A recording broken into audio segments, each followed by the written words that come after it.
afternoon. This is Derek Chamblay, broadcasting from Chamblay, Atlanta, the next great American city, Battleground Zero, the epicenter of the 2017 civil defense of the United States of America. It's still Monday, July 17th, 2017. It's winding up on 6:30 here.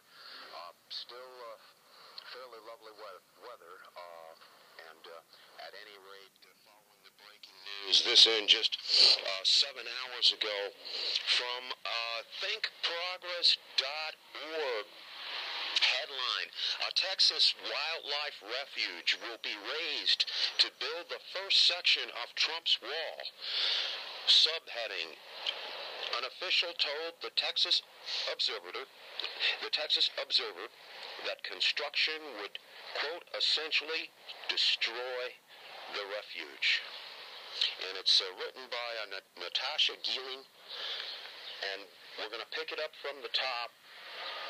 U.S. Customs and Border Control has begun preparations to construct the first leg of the Trump administration's border wall through the Santa Ana Wildlife Refuge in South Texas, according to the Texas Observer.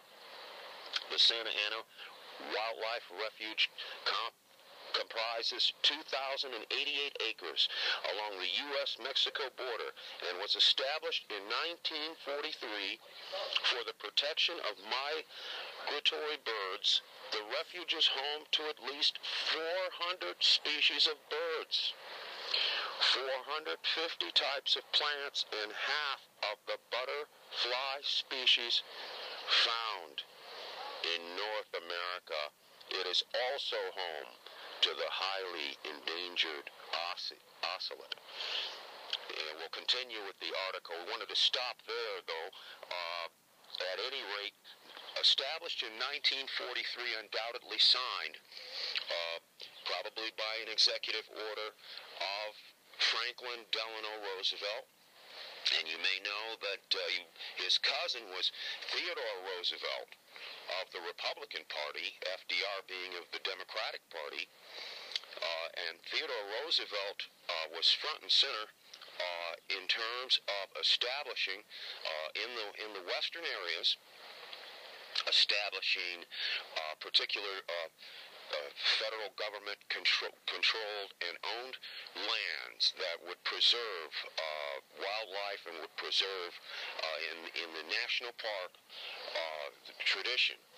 And this goes along with our current president Donald Trump being not cooperating on the climate, the Paris climate agreement.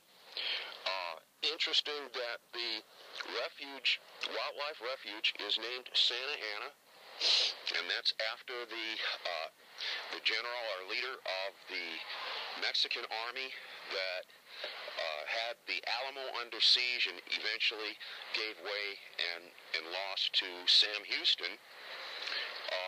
And that was the beginning of the independence of Texas, which was part of Mexico.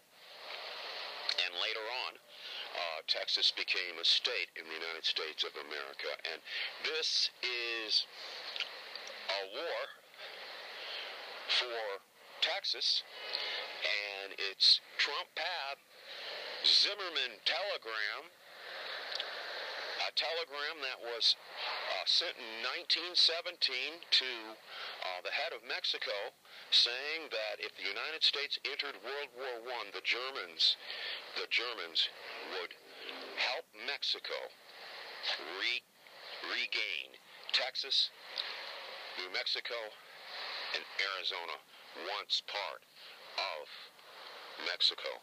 And we'll continue with this article. So essentially what's happening here, here's what's happening. The federal officials told the Texas Observer that the wall would consist of an 18-foot levee wall that would stretch for 3 miles in the wildlife refuge. The construction plan would require building a road south of the wall, as well as clearing land on either side. And they're essentially saying this would destroy the refuge. And what we have here,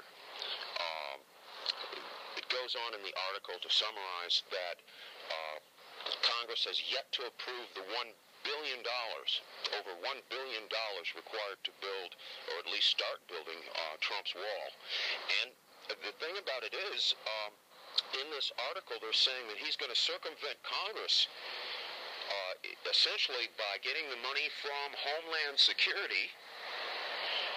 And some other articles breaking about particular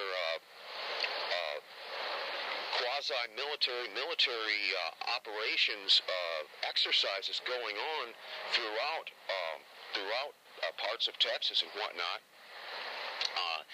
And they're actually saying that they're preparing for some sort of war. So essentially what we have here is a militarized zone,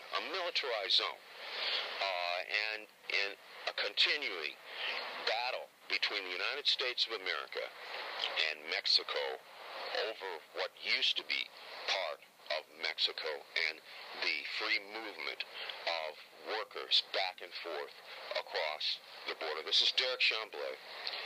It's Monday, July 17th, 2017. Cy Radio, Cyber Citizen Network. Thank you very much.